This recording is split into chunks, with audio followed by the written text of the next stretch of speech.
Let's get into it and talk about power tripping peeps. In this episode, other people's opinions is their way of expressing or giving you, quote unquote, their approval.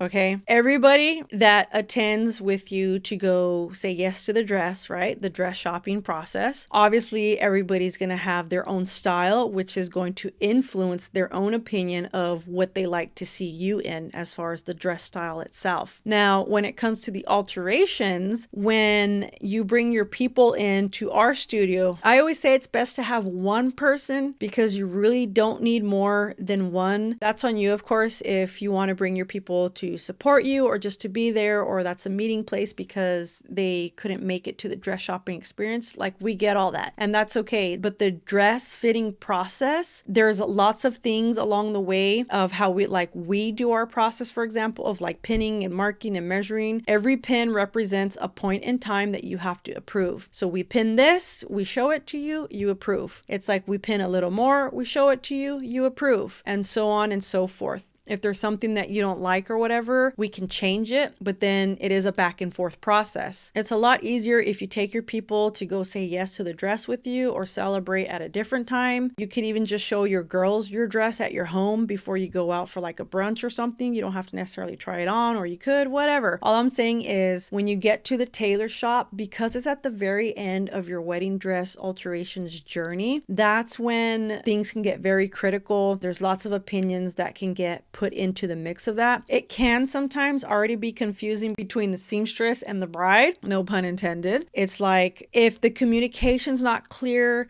or if the vision, like the understanding of how the alterations are going to turn out are not clear, that already can be confusing. And then to put a third person into it, like let's say one of your guests, so then you have three different opinions going on. Not to say that your guests can't add in some good recommendations or insight, because that does help as well. So we always say, bring at least one person with you, for moral support and whatever other kind of support. But anything beyond that, it's just too much. I believe that, when you're at the tailor shop, that's when it's all about the fit, and truly more of the emotions, I feel, comes out in the process of the fitting and the fixing of the gown than it does at the bridal shop. Okay, I'm going to give this like a really lame example. Okay, so don't take this to heart, but this is just like in general. So I think it's a very shallow experience at the bridal store, even though it's really awesome, all your people there, it's emotionally charged in a positive way. And yes, there are lots of emotions there charged, but when you get to the fixing and the fitting of the gown, that's when all the things start to become exposed. For whatever reason,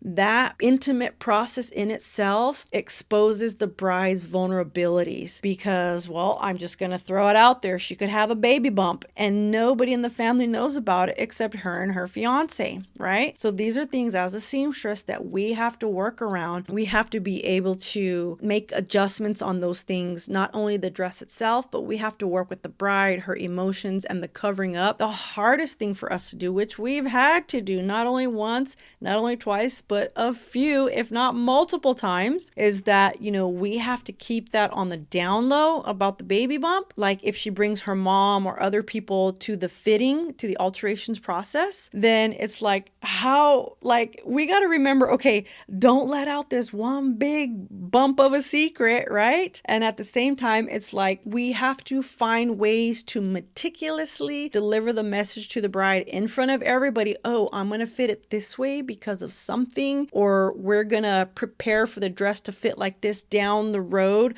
closer to your wedding date because of something. Like, it's really, really tricky. When people come to the fitting, just know that when they're giving you their approval, it's also going to be very shallow. They're giving you their approval based on that moment in time. But it's in, again, the fixing and the fitting is when everything becomes exposed. It's because you're either going through something because, let's say, your mother-in-law to be, right? She doesn't like something about your dress. The way that you're having to tell us, the seamstress, to fix something, you're like, well, I want it this way, but my mother-in-law doesn't approve of this, but I'm also trying to satisfy her. It's just a smorgasbord of messy stuff that's made up of all kinds of things, right? So all that is to say, just take into consideration that when you bring people to any kind of event, social activity, gathering, or at the very end of it, the tailoring of your wedding dress. People are they feel like they are there to not only protect you from the seamstress because they think it's the bride against the seamstress, but in our case, for example, if you choose to work with us,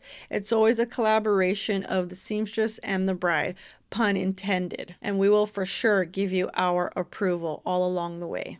So if you can relate to this episode, or if you have some wedding dress dilemma of your own, put it down in the comments below. Or if you have a very specific question that you need answering, you can go to seamstressandthebride.com and submit your question there. And be sure to stay tuned because your question could be featured on an upcoming episode.